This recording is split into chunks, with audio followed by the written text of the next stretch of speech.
remind the council's members and the mayor, please use your microphone so we will have our voices on our recordings in the back. We're not getting voice on most of them because people are not using their microphones. Again, welcome everybody. This is again pre-council, so we're just reviewing what will be going on at the next part of the meeting. We do have a public hearing tonight. We'll be glad, Ms. Stewart, if you just pass that out, people are glad to look at that. The item we will be talking about on the public hearing is a dead-end road that we would be vacating to an owner of the property, which that road currently sits. The thing that's going around, if you look at the purple area that's shaded, that's what we're talking about. It's not being used for any reason, and that's what the request was based on, to make the property whole, and the fact that it is not being utilized. So that will be public hearing for any comments, pro or con on that. Of course, the unfinished business tonight, we'll be talking about funding for the whistle stop.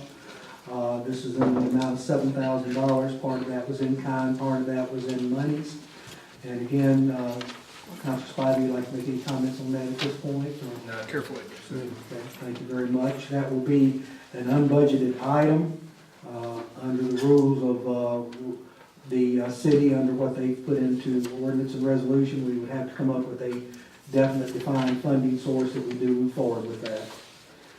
The other is tonight is to look at tonight giving the mayor authority to negotiate. If you are familiar with the old Century 6 building, there is an individual that would like to buy that building and put in a location that would be retail and offices for a operation that's basically something similar to what was there before, but it's called Simply 10, where nothing is over $10. It would be located in the old building and would have about 6,000 square feet of retail in the front.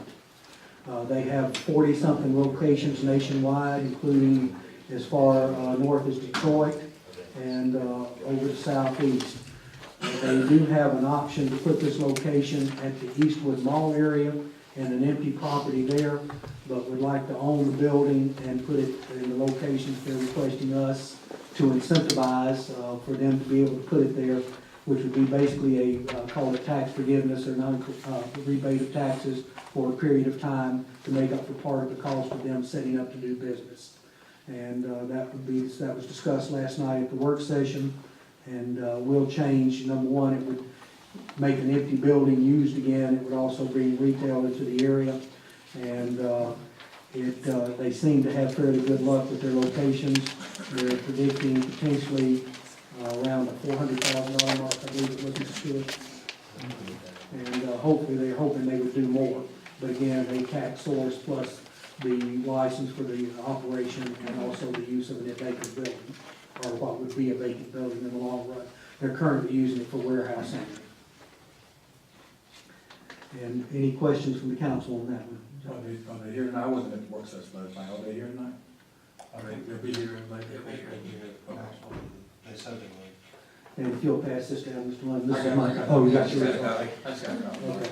The only thing I would ask is if the mayor, if you could just break down those two columns there, the 297, 884s, and just explain those two. Let me get to it just 1 second. Sure, please.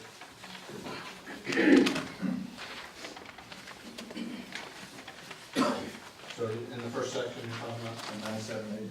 Yeah, well, you got the construction costs, 195, and then you've got two different columns there, the 2%. Right, they're anticipating that their construction cost would be $125,768. They're asking for incentives from the city in the form of a tax rebate, which is kind of what we talked about, it is what we talked about some months ago in terms of potential incentives for businesses with a 50-50 split over 7 years up to that $97,884 being rebated and taxed to them, should they sell that much and generate that much sales tax. Their conservative projection is $500,000 a year on sales. That will not generate that amount of money, as was pointed out last night. But I think I calculated it, I think if they generated an average of $750,000 a year in sales over 5 years, that would generate that amount of money.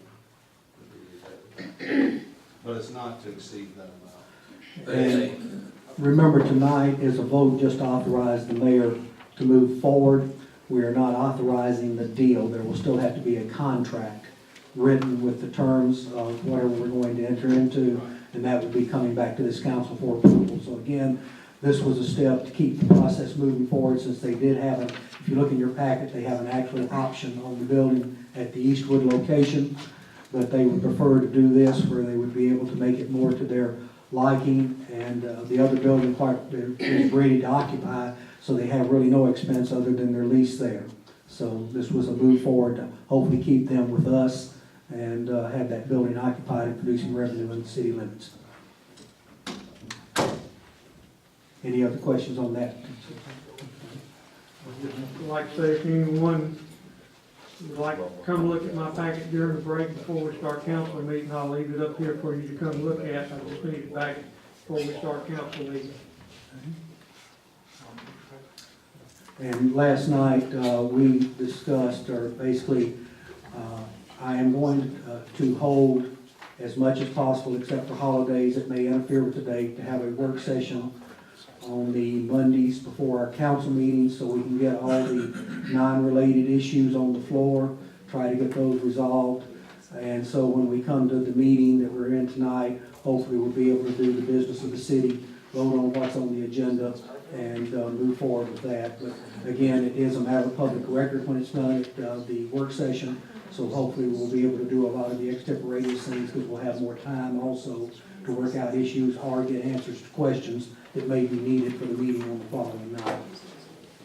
Now, I saw someone that I think may have had a question.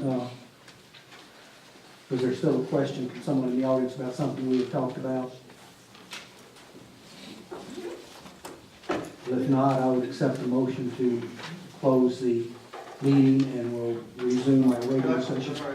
Please, go ahead, Mayor. I got this today, and this will, if need be, this will go on the agenda at the next meeting. Yes, sir. This is an intergovernmental agreement for municipal use, cities use, the Shades Valley High School gym. Dr. Marsh delivered this here today. I didn't get a chance to speak with him about it. I'm not sure what this is for, but it would require your action if necessary. It talks about the city desires to use the facilities, Shades Valley campus for its youth athletic programs for January 2018. So James, are you familiar with it? It's the document that we have passed in the past for when the basketball league was using the gym. Out there at the school.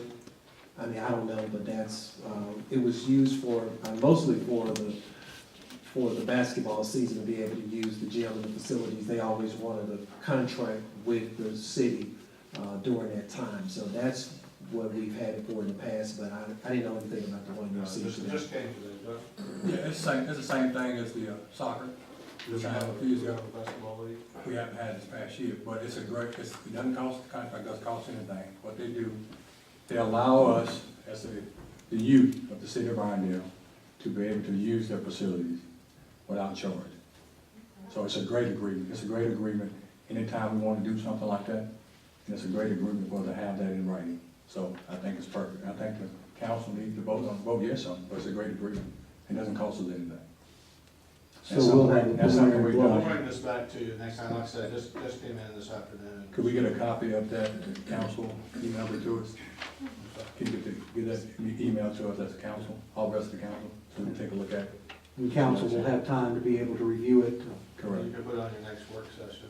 Yeah, That'll be great. but it's a great agreement for the youth of Irondale to be able to use not only Shades Valley, but also the middle school if we need to. So it's a great agreement to be in, to be with. So I hope the council take that into account. Even though we may not have a basketball league now, we have had for 20 years. We didn't have this past year, but we do camps up there in the summertime. We did did a basketball camp last summer for the kids of Irondale.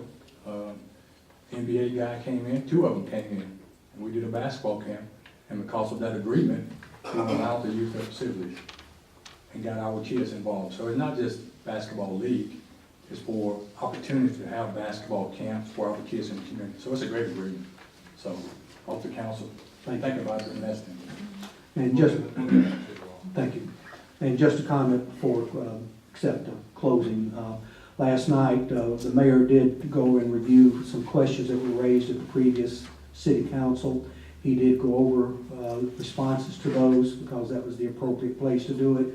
If you have any interest in that, it had to do with garbage collection, with potholes, and some other issues that were brought up. It's on the video if you'd like to take the time to look at it and see what the responses were that they were given at that meeting. So I will accept a motion to close this session until we go into regular council. I make a motion to go out of work session. Do I have a second? Second. All in favor? Any opposed? Thank you very much. We'll resume at 6:30.